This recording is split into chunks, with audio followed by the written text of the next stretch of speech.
কোনো গুন্ডাকে বিনা বিচারে 1 বছর নিবর্তনমূলক আটকে রাখা যায়। এই আইনের আগে যে আইন ছিল তাতেই গুন্ডাদেরকে শায়েস্ত করা যেত, কিন্তু নতুন আইনে তাদেরকে আরও অনেক বেশি ক্ষমতা দেওয়া হয়েছে। অতএব এটা যদি ঠিকভাবে প্রয়োগ করা যায় তাহলে গুন্ডারা ভয় পাবে। এর আগে বাংলাদেশে যিনি সরকারের প্রধান ছিলেন তিনিও ওখানে আমাদের দেশে আছেন। তাকে কোথায় রাখা হয়েছে সেটা এখানকার রাজ্য সরকার ঠিক করেনি, কেন্দ্রীয় সরকারই ঠিক করেছে। আর দেখুন, যে কোনো আইনের প্রয়োগ করলে ফল ভালো হবে, যদি অপপ্রয়োগ করা হয় তাহলে ফল খারাপ হবে।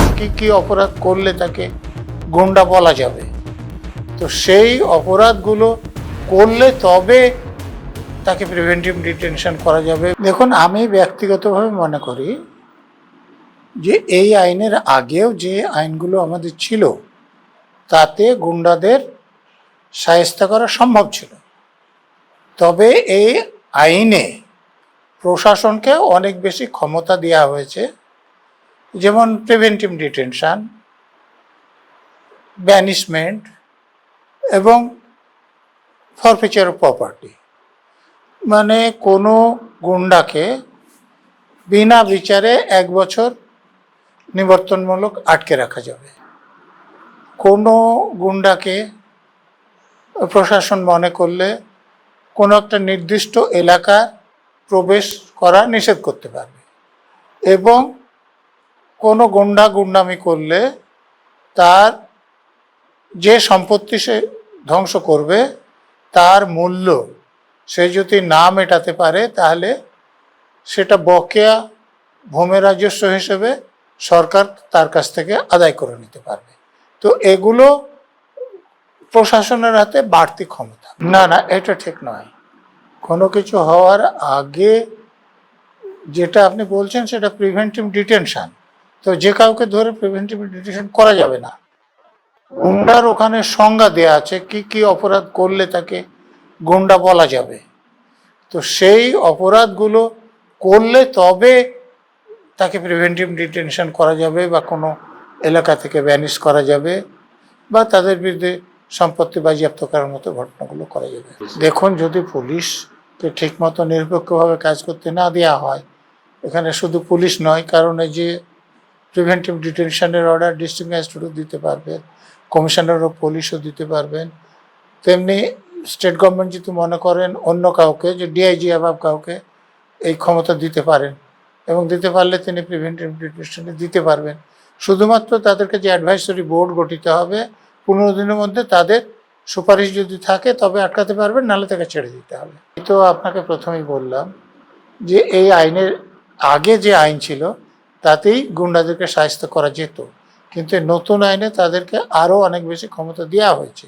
অতএব এটা যদি ঠিকভাবে প্রয়োগ করা যায় তাহলে গুন্ডারা ভয় পাবে এবং তারা শেষ হয়ে যাবে। দেখুন, ওখানে একটা মসজিদ আছে, ওই মসজিদটা সরালে ওখানে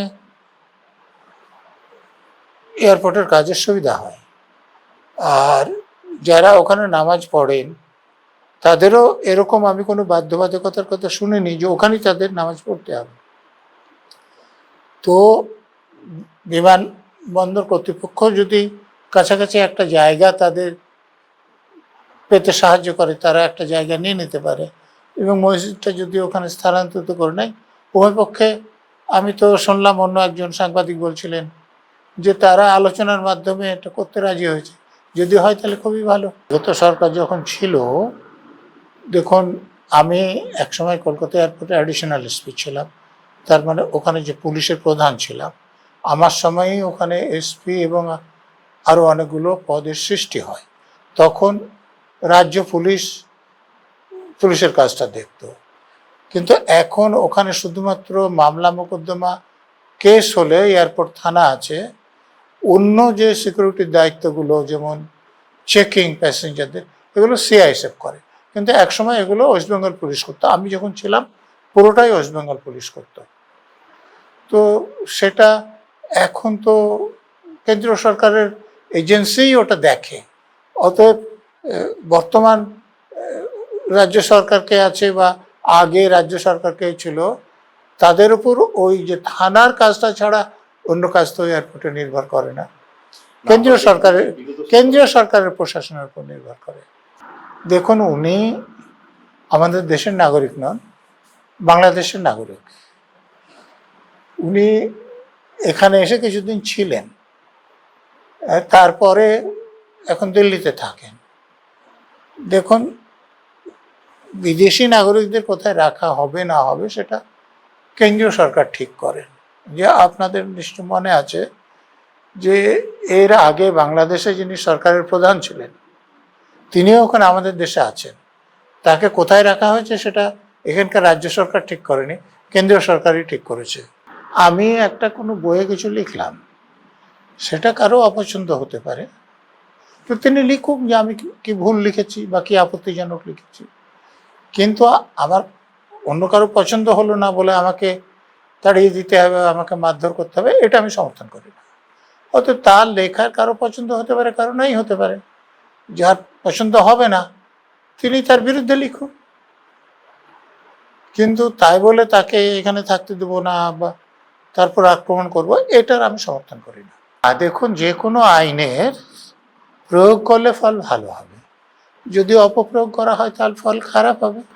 যেমন আমাদের এনডিপিএস অ্যাক্ট আছে, সে আইনেরও তো অপপ্রয়োগ করা হয়েছে। তো এই গুন্ডা দমন আইনের যদি অপপ্রয়োগ করা হয় তাহলে তার ফল খারাপ হবে।